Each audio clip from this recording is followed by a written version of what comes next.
Un souffle léger, une étincelle d'éveil. Bienvenue dans Lumière en poudre, le podcast qui éclaire vos expériences spirituelles, une particule d'inspiration à la fois. Ouvrez votre esprit et suivez la lumière.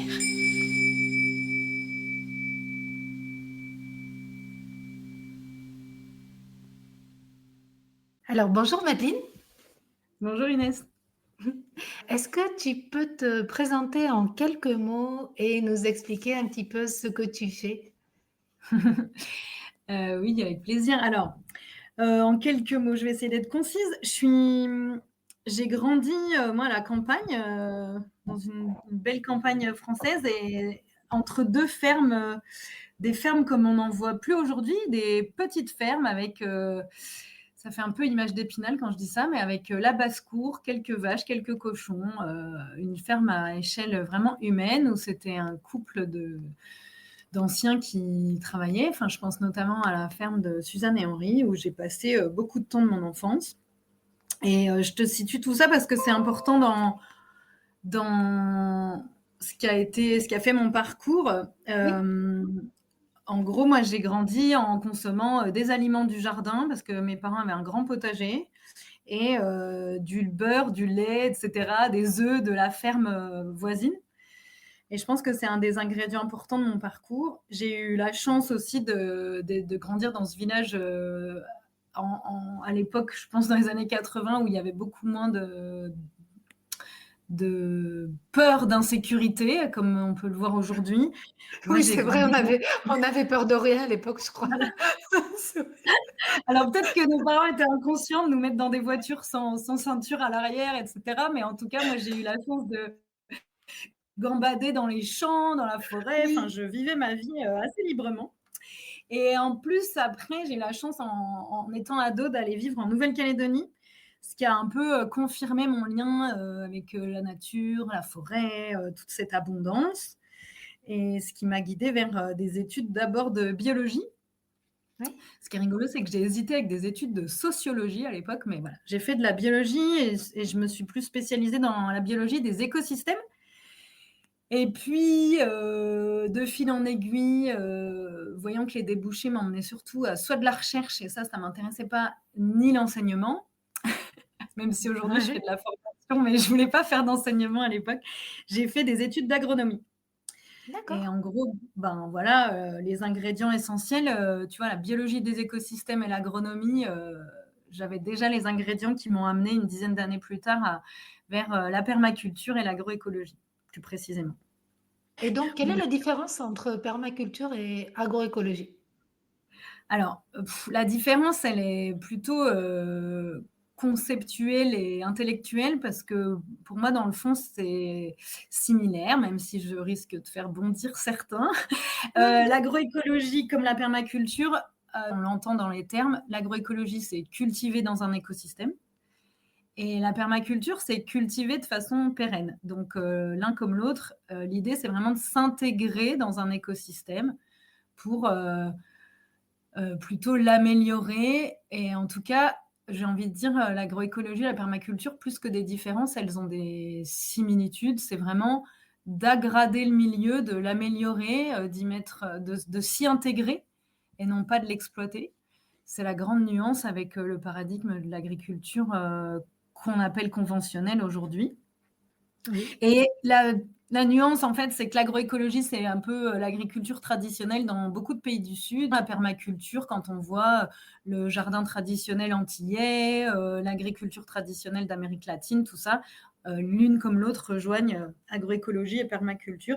La particularité de la permaculture, c'est qu'elle a été conçue, dessinée, elle a eu beaucoup de définitions, tout ça grâce à des anglo-saxons qui se sont penchés là-dessus il y a une cinquantaine d'années.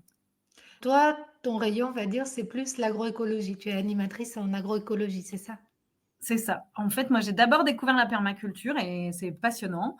Et je me suis formée après à transmettre ces pratiques d'agriculture durable.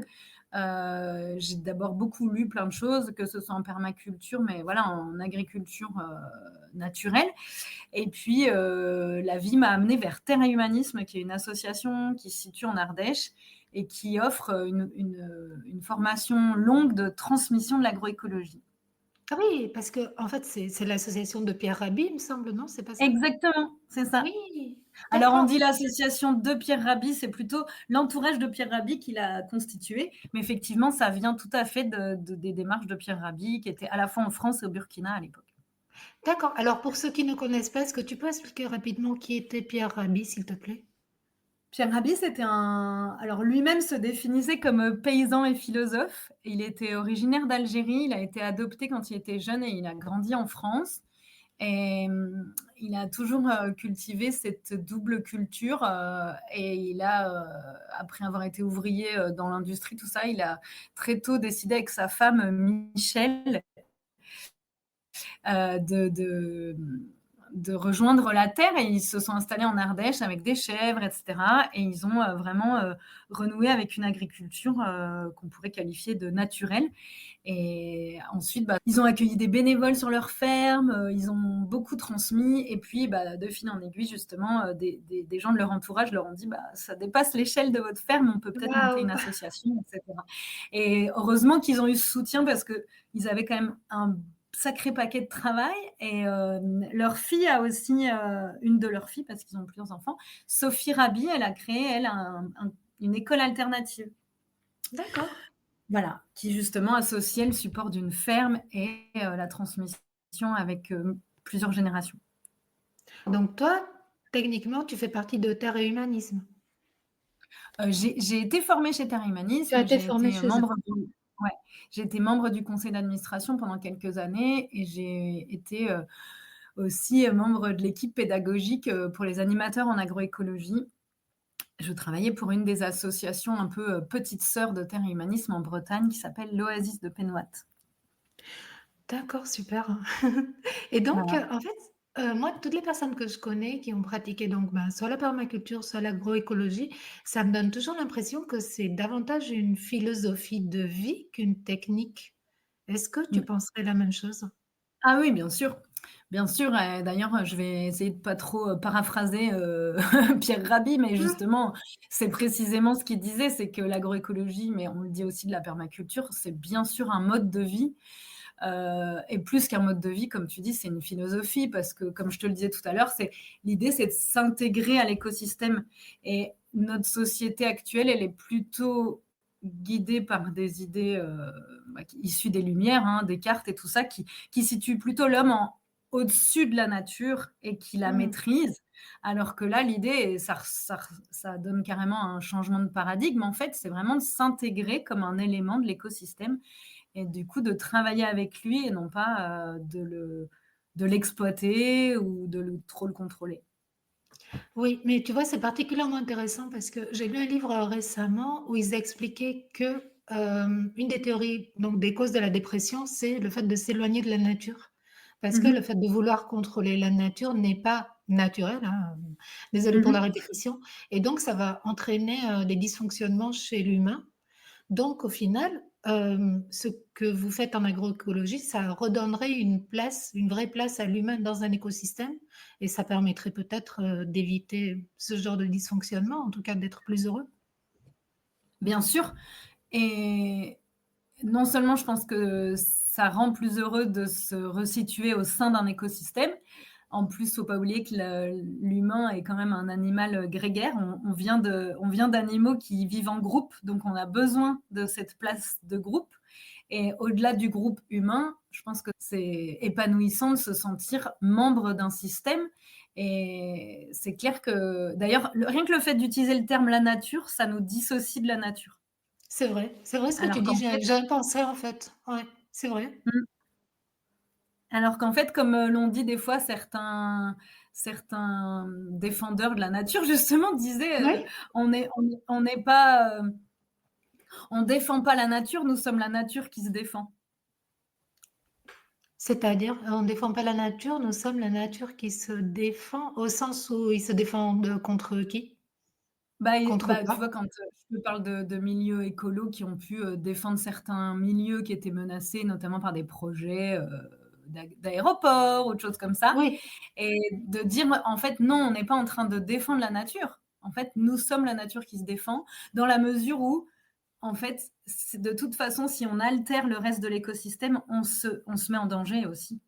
Là, on parle d'aspects plutôt philosophiques et psychologiques, mais en plus, tu sais que ça a même été prouvé que biochimiquement, quand on a les mains dans la terre, en fait, on est au contact avec plein de bactéries, etc., qui stimulent nos productions d'ocytocine et plein d'hormones Ah qui nous oui, font bien. donc ça correspond, mais c'est vrai que lorsqu'on fait du jardinage, en fait, je remarque qu'on pense jamais à autre chose. On est toujours concentré sur ce qu'on fait et on n'a Mm. pas notre cerveau qui part dans tous les sens. Et quel lien tu vois, toi, entre nature et spiritualité? Est-ce que, donc, désolée encore une fois pour le mot nature, mais je vois pas trop comment dire les Non, choses autrement. C'est-à-dire que, est-ce que la nature nous permet d'accéder à la spiritualité ou la spiritualité est tellement ancrée dans la nature que le fait d'être dans la nature, ça nous reconnecte tout simplement à ce que nous sommes? C'est hyper intéressant comme question. Je crois que la nature peut être vraiment un pont, un vecteur vers une reconnexion à quel que soit ce qu'on appellerait, quelle qu'elle soit, toute forme de spiritualité. Cependant, je crois qu'il y a des gens aussi qui arrivent très bien à jardiner toute leur vie sans pour autant aller au-delà d'un aspect mental, peut-être un peu émotionnel, mais je pense que malheureusement, il y a quand même des gens qui n'aboutissent pas forcément à l'autre rive de ce pont et qui vont pas forcément connecter avec ce qu'il y a de, je vais dire un grand mot, mais de divin, sens, hein, dans le sens vraiment ce qu'on peut connecter de magique et de plus grand que nous dans ce qui se passe dans la nature. C'est-à-dire qu'on peut très bien jardiner toute sa vie sans se poser de questions sur la nature, spirituelle des choses. Mais cette nature spirituelle apparaît quand même, dès qu'on est devant un beau paysage ou même qu'on voit une graine pousser, je pense que Ouais. tout de suite ça nous reconnecte au divin, en fait. Exactement.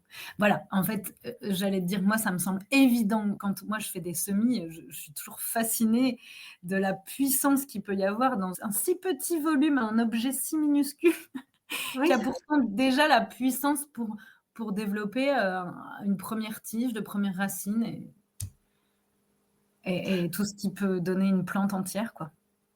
oui, c'est vrai qu'il y a quelque chose de magique là-dedans quand on y pense.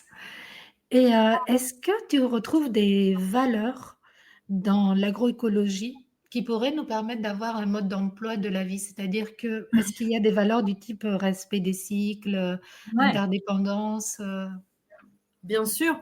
Bah, d'abord, on vient de l'évoquer, tu vois? Moi, quand je vois, tu l'as dit, un beau paysage ou une graine germer, déjà, je me sens toute petite et donc première valeur à laquelle je pense là, c'est l'humilité. oui. Mais aussi, quand je pense qu'une des choses qui m'a été, transmise, mais surtout, que j'ai conscientisé grâce à tout ce parcours en lien avec le le milieu, l'environnement qui m'entoure, c'est probablement la résilience. La résilience dans le sens, comme l'abondance, le potentiel énorme qu'il peut y avoir dans chacun de nous, puisqu'il se trouve aussi dans une graine, il se trouve dans un arbre. Ouais, tu as déjà vu un arbre pris par la foudre? Ouais. Il a pu être foudroyé ou tordu et hop, repoussé, reprendre sa verticalité. Je pense à un arbre que j'ai déjà vu, moi, qui avait son début de tronc encore vertical. Il avait une partie pire qu'à l'horizontale, carrément penchée vers le bas, et il était quand même reparti à la verticale avec le temps.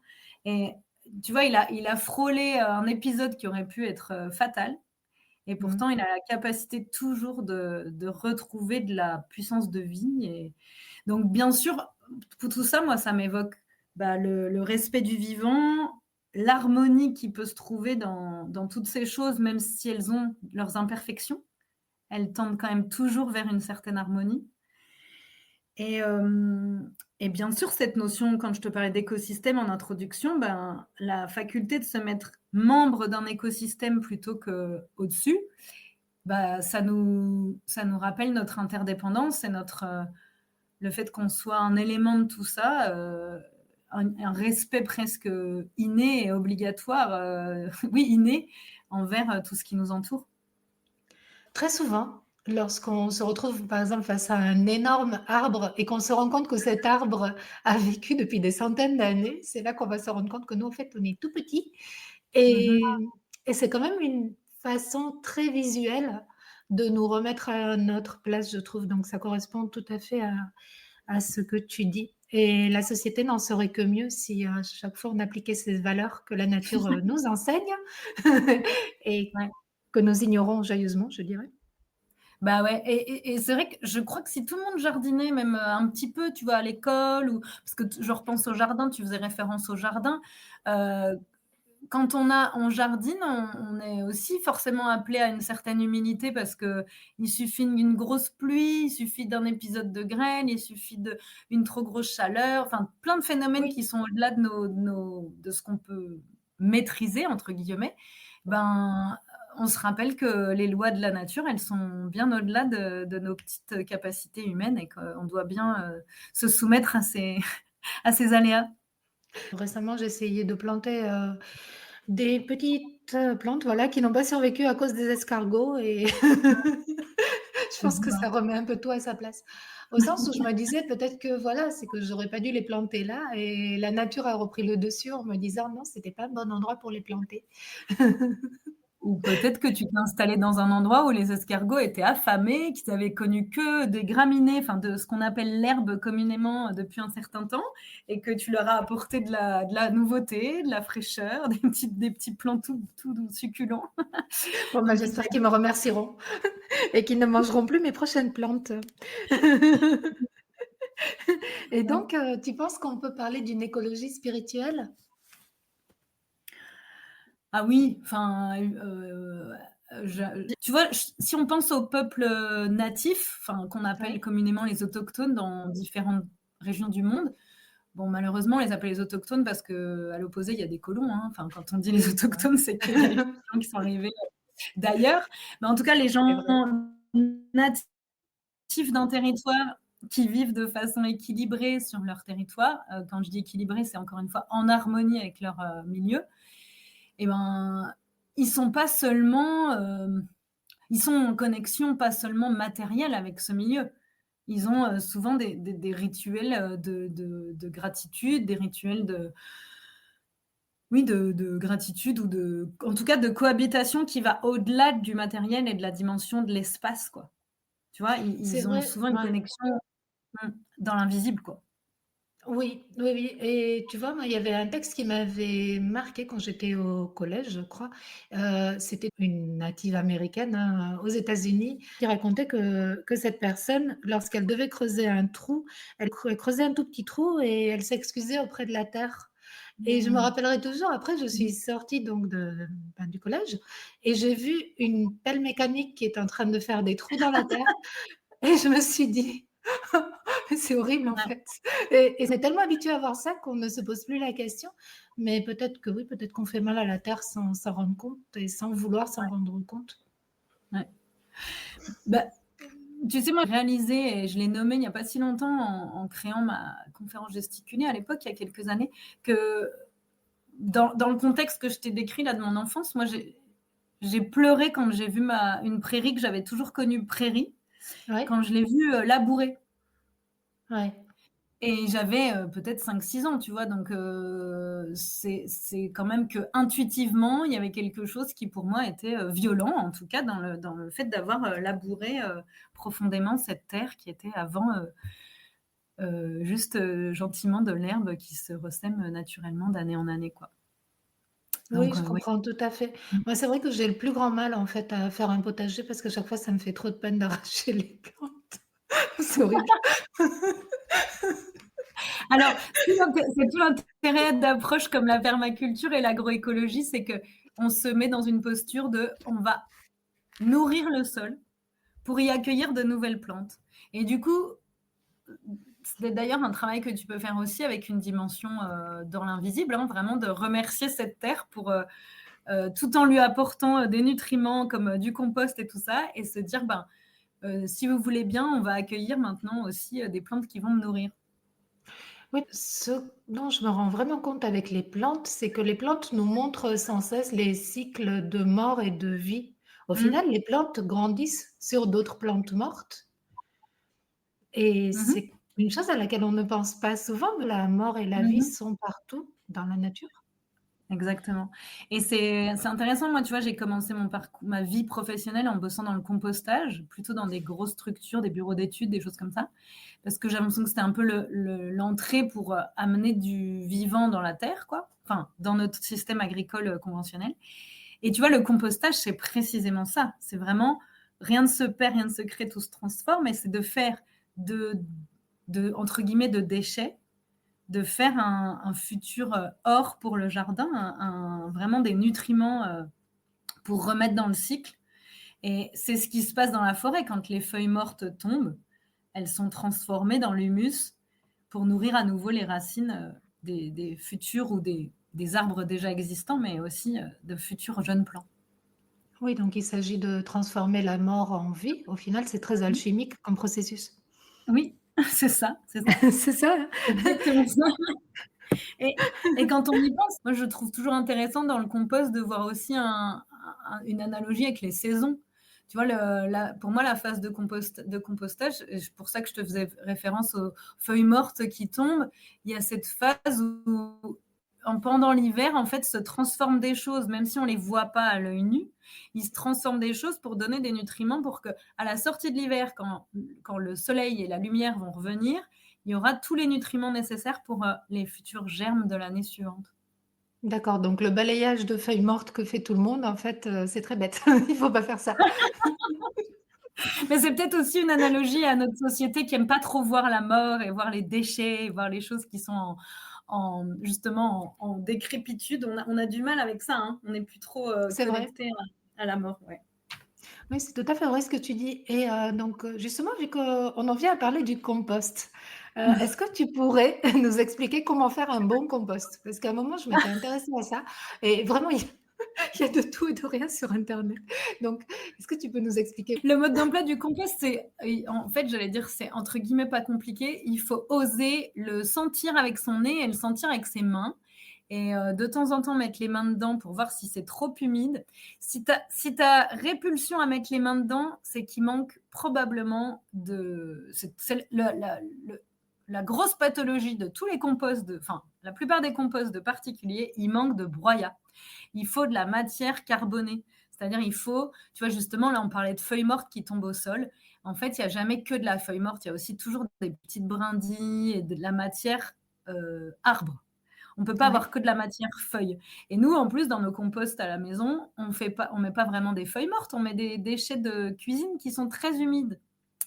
Si tu fais un tas avec ces déchets très humides, tu vas avoir du pourri. Ça va faire un truc très, on appelle ça le beurre noir. Tu vois, ça rappelle, je sais pas si tu te souviens quand nos grands-pères, ils mettaient au fond du jardin la pelouse tondue mmh, en tas. Et ben ça fait une espèce de beurre noir. On dirait presque un truc pétrolifère, un peu, ouais, vraiment ça c'est du pourri. Ça fait du méthane et ça fait pas du compost. Pour qu'un d'accord. compost soit bien vivant, équilibré, il faut qu'il y ait de l'espace de vie pour toutes les petites bêtes qui vont travailler dedans.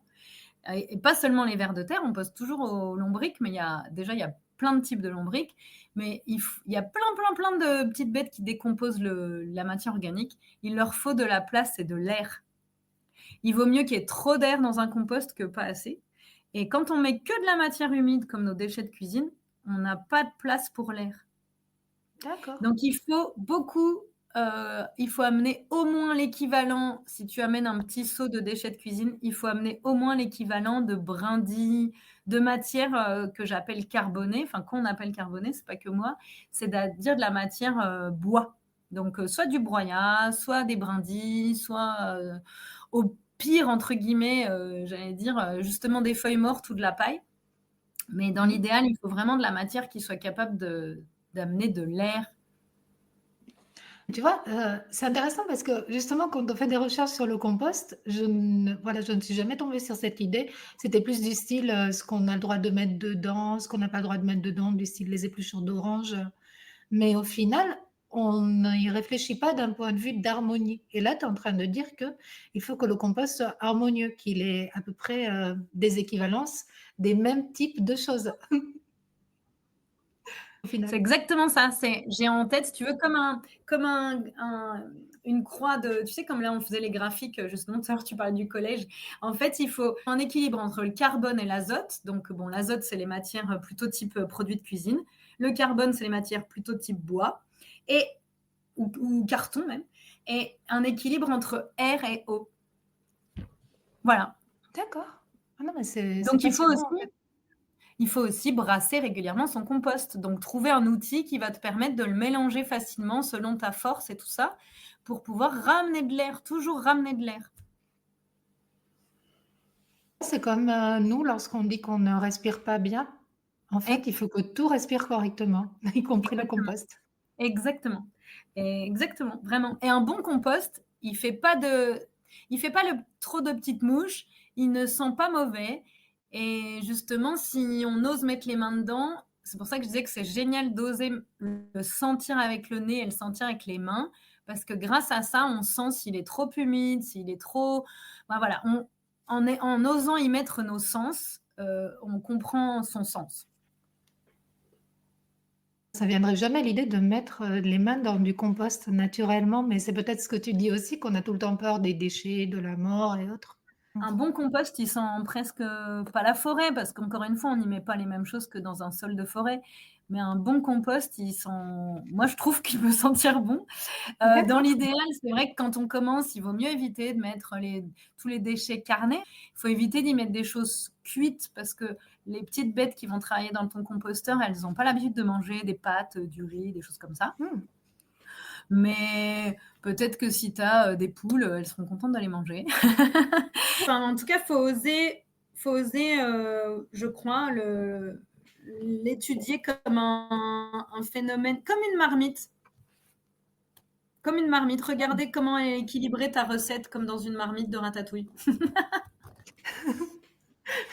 Mais tu vois, pour en revenir à cette idée que souvent, ce que nous mettons de côté comme si c'était un déchet, au final, c'est bon pour la nature et pour nous. Il y a quelque chose qui m'a toujours étonnée, c'est le fait que tout le monde considère, par exemple, les pissenlits ou d'autres plantes du même style comme des rebures, alors qu'en réalité, ce sont des plantes médicinales.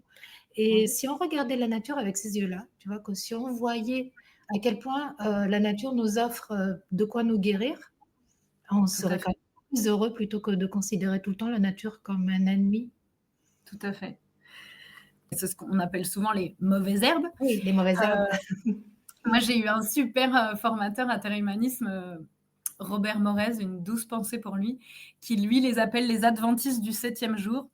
Et c'est beau parce qu'en fait, elles sont là pour nous exprimer ce qui se passe dans le sol aussi.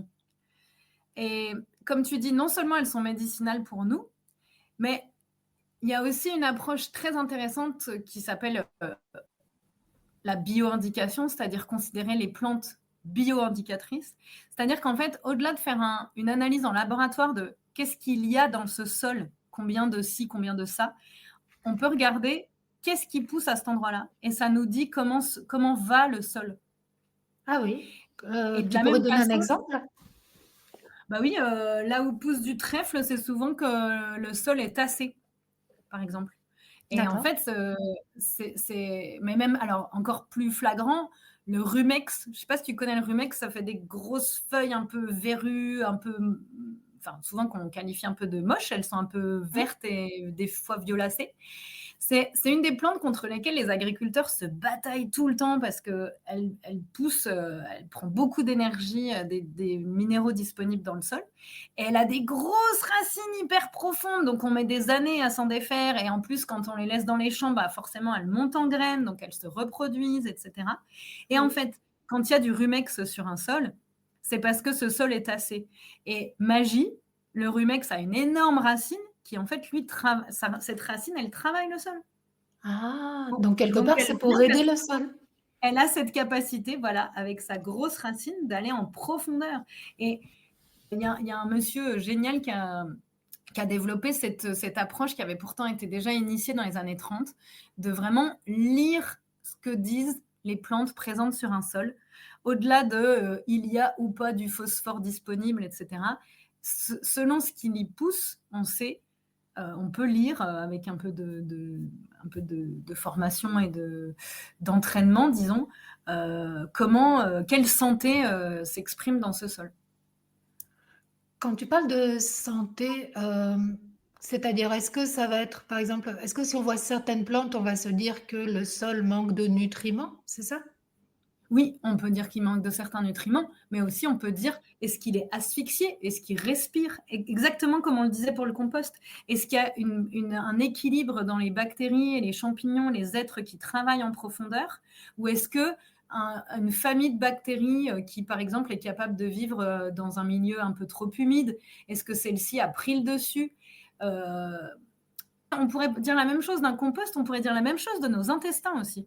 Tu sais, on a notre microflore intestinale, elle peut avoir des déséquilibres. Si soudain on mange trop ceci ou trop cela, certains champignons vont se développer et moins laisser de place à d'autres. Et on perd l'équilibre. Et l'équilibre, la santé, tu sais, on le dit beaucoup en médecine chinoise, l'équilibre, c'est la santé.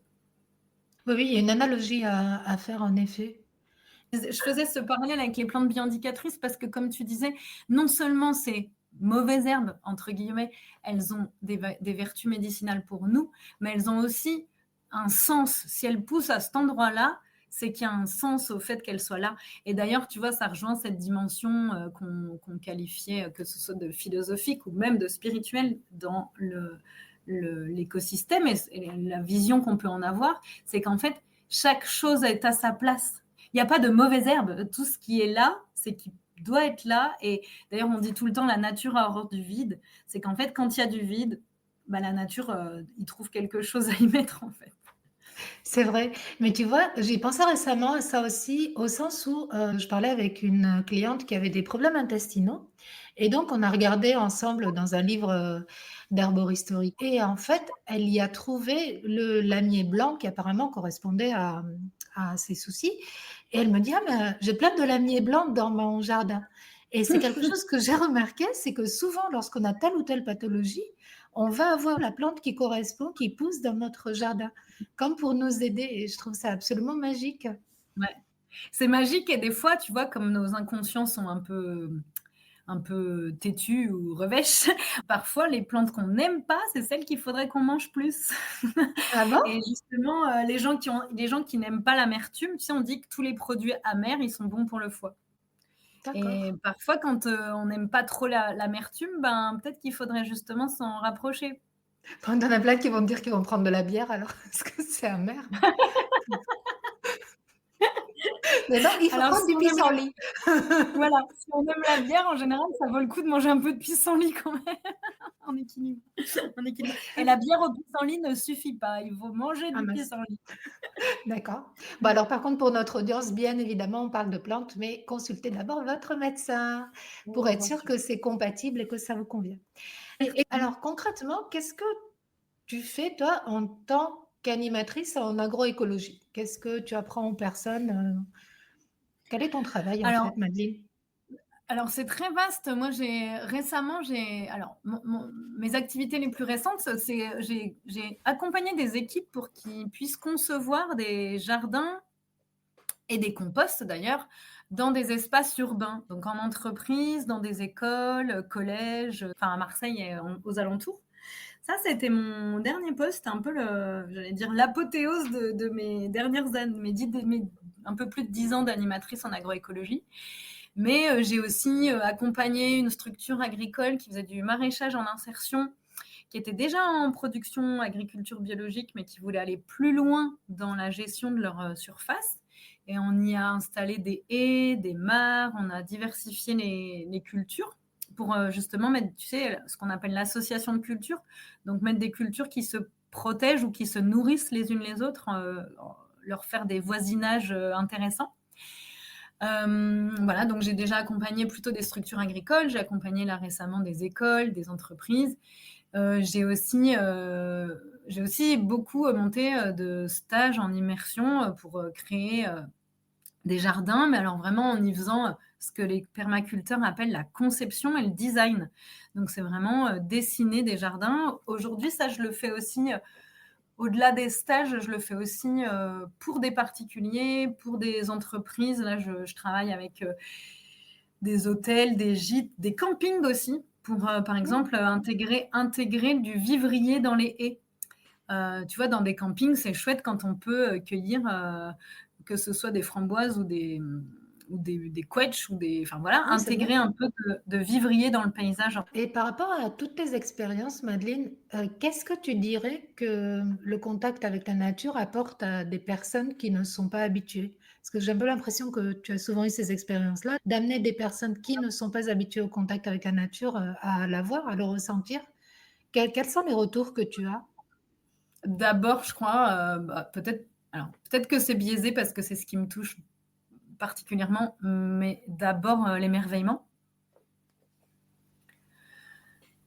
Je pense qu'il y a quelque chose d'émerveillement. Il y a aussi quelque chose avec la paix. Quand on a pu jardiner avec des gens qui bossent dans des bureaux, qui sont vraiment toute la journée entre les transports, l'ordinateur et tout ça, il y a un sentiment de calme et d'apaisement fort quand on travaille avec la terre et les plantes. Peut-être ce côté humilité que j'ai senti même avec des collégiens qui sont fascinés de voir tout le travail qui peut se faire, notamment dans un composteur, grâce à tous ces petits ouvriers qui collaborent et qui se partagent le dîner. Et je crois que même si ça ne va pas jusqu'à cette dimension spirituelle qu'on a évoquée tout à l'heure, en tout cas, il y a déjà quelque chose qui, pour certains, ça va être d'abord par le mental, mais évidemment, il y a quelque chose qui se passe au niveau émotionnel. Au niveau du cœur, il y a un changement avec le contact avec la terre. Oui. Et je crois, même si ce n'est pas toujours nommé, quand je dis émotionnel, je pense que ça peut être même psycho-émotionnel. Il y a une Américaine qui a bossé là-dessus, ça s'appelle l'éco-psychologie. Non, dis-moi. C'est Joanna Macy qui a développé ce concept à la base pour accompagner des militants et militantes qui défendaient une zone contre un projet d'armement nucléaire dans les années 80, fin 70, aux États-Unis. Et elle a développé plusieurs pratiques, comme un peu des petits rituels, des petits exercices, qui nous permettent quelque part d'accueillir ces émotions qu'on peut avoir quand on est au contact de la nature, y compris les émotions parfois, tu vois, le tractopelle que tu évoquais tout à l'heure, quand des fois on peut être meurtri par des fois on voit des arbres abattus et ça peut nous toucher très profondément.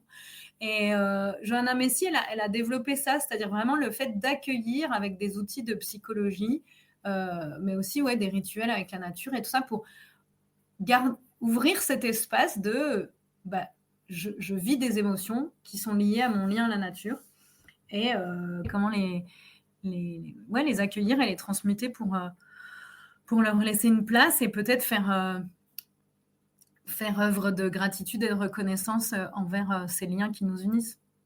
C'est très intéressant que tu parles de gratitude et de reconnaissance parce que c'est un point qui est de plus en plus développé dans la spiritualité, la reconnaissance. Et je trouve que nous vivons dans une société qui, par nature, est tout sauf reconnaissante. Donc peut-être qu'effectivement, ce serait bon de développer ça. Et si la nature peut nous aider. Ouais, c'est beau. C'est beau ce que tu dis, ouais. Parce que tu vois, j'y pense. Moi, j'ai quand même une éducation à la base familiale et culturelle plutôt judéo-chrétienne, voire, disons-le, catholique. Et en fait, tu vois, j'ai tourné le dos à ça. Puis en fait, là, en revenant petit à petit, aussi par le bouddhisme, par l'animisme et tout ça, à quand même, je sais que j'ai jamais vraiment déconnecté avec la spiritualité. Et en fait, on le dit bien, une prière juste, c'est plutôt quelque chose qui dit merci, déjà. Plutôt que de demander quelque chose, c'est déjà d'accueillir que c'est là et qu'on peut le remercier. C'est vrai qu'il y a cette idée où il ne faut pas tout le temps demander, ou sinon demander comme si on avait déjà obtenu les choses et on remercier pour ce qu'on souhaite au final. Je réalise que dans ce qu'on a évoqué là, c'est que je crois qu'une des choses que m'a apprise le contact avec la nature, enfin la nature elle-même, c'est la gratitude. Moi, je sais que je m'étais sentie extrêmement reconnaissante là quand dans ma culture, j'ai eu 3 tomates qui ont survécu à la canicule. Mais est-ce que c'est Bah de voilà. ce point de vue-là? Oui, c'est de ce point de vue-là, mais c'est aussi, tu l'évoquais tout à l'heure, quand je m'émerveille devant un paysage splendide, je suis pleine de gratitude. Quand une libellule ou un papillon se pose à proximité de moi, je suis pleine de gratitude. Enfin, c'est souvent en lien avec un émerveillement, mais devant de la beauté, en fait. Tu vois, pas seulement devant des récoltes, effectivement, mais même la chance d'être un lieu devant quelque chose de splendide, c'est fort, quoi. C'est vrai que c'est fort et je crois qu'il y a même, une façon de décrire ça, c'était le syndrome de Stendhal quand on voit quelque chose de tellement fort qu'on en est vraiment choqué et c'est quelque Mmh. chose qui n'arrive quasiment qu'avec la nature, je crois. Enfin, j'ai pas l'impression que ça arrive en voyant un gratte-ciel. Non, peut-être devant des œuvres d'art, peut-être devant certaines Peut-être. peintures, peut-être, je sais pas si ça t'est déjà arrivé. Moi, je sais que certains morceaux de musique, plutôt d'ailleurs de musique classique, mais peut-être là pour le coup c'est vibratoire, peuvent mettre dans des états quand même de grâce comme ça, de comme si tu vois le temps s'arrêtait et que t'es porté par quelque chose d'une autre dimension, quoi. Tout à fait vrai, on se retrouve, porté ailleurs. C'est quand même dans une société assez paradoxale parce qu'on essaye de privilégier le confort par-dessus tout et pourtant, il y a toute une branche de la psychologie maintenant qui dit que le fait pour les humains de ne plus vivre dans l'inconfort fait que les maladies mentales se développent, énormément Mmh. C'est et c'est paradoxal, hein. Ouais. oui, c'est paradoxal, mais dans la nature, en fait, dès qu'on s'assied pour, prendre un pique-nique ou autre, on est quand même, complètement dans l'inconfort, au final, quand tu y penses. Mmh. Tu as les petites Oui. fourmis, tu as les petits moustiques, on se fait plein Mmh. d'amis, mais et donc en réalité, grâce à la nature, on se retrouve quand même dans une école de la vie, spirituelle et le problème vient quand on s'en détache.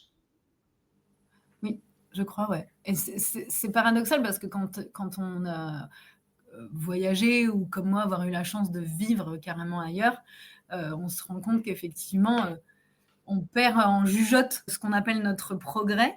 Il nous a fait perdre en jugeote. Il y a des endroits dans le monde où les gamins savent faire du feu. Enfin, tu vois, il y a Oui, des folies. Nous, on est vraiment plus très habile.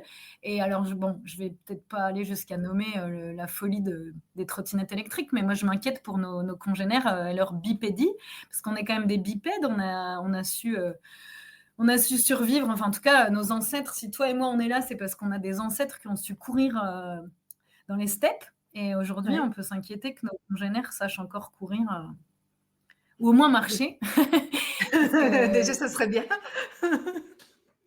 non, mais même pour, tu vois, encore une fois, notre ancrage dans la réalité, le rythme, la capacité d'apprécier le rythme et même la douleur, tu vois, pour avoir aussi, moi, marché, pèleriné, randonné, quelque part, la douleur, elle te fait aussi rappeler que tu es là et bien vivant avec tes muscles et tes courbatures et tes os qui s'articulent, quoi. Mm. Ah, c'est vrai qu'on retrouve vite le sentiment d'humilité quand on passe une journée à désherber, je j'en suis témoin. Donc, Bah, d'où l'intérêt d'un un bon paillage pour t'éviter de trop avoir à désherber, ouais. ouais, ça c'est vrai, c'est une bonne idée et Oui. donc d'ailleurs, qu'est-ce que tu pourrais recommander rapidement si quelqu'un veut commencer à introduire l'agroécologie dans son jardin? S'il y avait une ou 2 choses à introduire? Eh ben, alors dans son jardin, oui, clairement, un minimum de travail du sol, c'est-à-dire même si on peut, on se dispense de travailler le sol, on le couvre, on le couvre, on le couvre, on le nourrit, un petit peu comme, je te faisais l'analogie des feuilles mortes, mais on peut amener du compost, amener du paillage, faire ça à l'automne pour que même un sol qui est très dur, très compacté, si on le couvre avant l'hiver, il va gentiment recueillir les pluies et tout ça va faire travailler, nourrir toutes les petites bêtes dont on parlait tout à l'heure. Et au printemps, à la sortie de l'hiver, il sera moelleux et tendre et on pourra venir directement y planter des choses. Et toujours, toujours, toujours un maximum de paillage, un maximum de couverture du sol pour éviter l'évaporation, pour limiter les arrosages. Ça, c'est la base. On dit toujours, on nourrit pas les plantes, on nourrit le sol. Et donc, juste une question, le paillage, techniquement, on le fait avec quoi? Avec ce que tu as sous la main, parce qu'évidemment, l'idée de la permaculture comme de l'agroécologie, c'est pas de faire 100 km, l'idée, c'est toujours de faire avec ce qu'on a à proximité localement. Tu peux pailler dans l'idéal avec du broyat, dans l'idéal, du broyat, de la paille, d'où on décline d'où vient le terme paillage, mais ça peut être de la paille, ça peut être... En fait, faut se renseigner parce qu'autour de chez soi, il y a peut-être des gens qui travaillent le sarrasin. Tu peux trouver des coques de sarrasin. J'ai eu ça une fois, on m'a donné des épluchures d'amandes parce qu'il y avait une petite industrie artisanale dans le coin qui décapsulait des amandes. Ça peut être des copeaux de bois, ça peut être des feuilles mortes. Si tu n'as rien d'autre, ça peut être les feuilles mortes du fond de ton jardin. Là, si tu as quelques arbres au fond du jardin, paille avec les feuilles mortes, à minima. Comme une recette de cuisine, plus il y aura de diversité et plus ce sera un régal pour les invités du sol. J'étais en train de me dire qu'on peut tout à fait faire un parallèle avec un problème qu'on rencontre souvent en spiritualité, qui est que les personnes donnent sans se nourrir. Et en réalité, tu vois, même le sol, il faut le nourrir en prévision avant de donner. Exactement. Exactement. Et c'est beau que tu fasses ce parallèle-là parce que je pense que ça rejoint ce qu'on disait sur la gratitude. Tu vois, il faut d'abord savoir recevoir avant de pouvoir être à disposition pour donner, donner. Oui, c'est vrai, parce qu'en réalité, le problème de l'agriculture actuelle, c'est quoi? C'est qu'on n'arrête pas de demander au sol de produire, Oui. et on ne lui donne pas forcément grand-chose en échange. Et en plus, on lui donne, si tu veux, le parallèle, c'est que c'est comme moi, par exemple, j'adore manger des fruits, j'adore manger plein de choses et goûter de nouvelles choses et tout ça. Mais si tu me mets sous perfusion de glucose et de protéines et tout ça, peut-être tu vas me donner les éléments dont j'ai besoin, mais j'aurai pas mon microbiote et tout ça, il va plus du tout transformer les ingrédients. J'aurais plus le plaisir de manger, d'une part, moi qui suis gourmande, mais en plus, tout mon système digestif, il va s'appauvrir puisqu'il sera nourri de choses déjà transformées, si tu veux. Et en fait, l'agriculture conventionnelle, c'est ça qu'elle fait. En donnant de l'azote, ce qu'on appelle le NPK, là, vraiment, on donne des nutriments déjà directement assimilables par les plantes. Mais du coup, toute cette vie du sol dont on a parlé depuis le début, là, en parlant de compost et tout ça, elle n'est pas du tout nourrie, elle. Il n'y a rien à décomposer, il n'y a rien à mâcher, que ce soit pour les diversités de lombriques, mais aussi pour tous les décomposeurs. Il n'y a rien du tout. Dans la plupart des sols agricoles français et européens, mais aussi du monde, il y a quasiment plus de vie, de matière organique, de petites bestioles qui travaillent et qui vivent. On apporte juste comme on mettrait quelqu'un sous perfusion. C'est ce qu'on fait avec la façon dont on nourrit le sol dans l'agriculture conventionnelle. C'est fou parce que, encore une fois, on peut faire un parallèle avec un problème qu'il y a beaucoup de nos jours, et ce sont les personnes qui refusent l'effort. On est quand même censé toujours s'améliorer avec l'effort. Du moment où on ne fournit pas d'effort, au final, on n'aura pas d'élévation spirituelle, ou pas autant qu'on aurait pu en avoir. Et donc, c'est intéressant quand tu parles de l'effort, ça me fait penser à quand je te parlais moi, je pense que m'a beaucoup appris le fait de faire des semis, c'est qu'en fait, d'ailleurs, tu vois, tu disais qu'est-ce que tu conseillerais à quelqu'un qui va mener de la permaculture dans son jardin, par exemple, de commencer à faire des semis et des boutures plutôt que d'acheter des plants, ou en parallèle, parce qu'on n'est pas sûr de réussir ces semis, mais on peut aussi en faire en parallèle.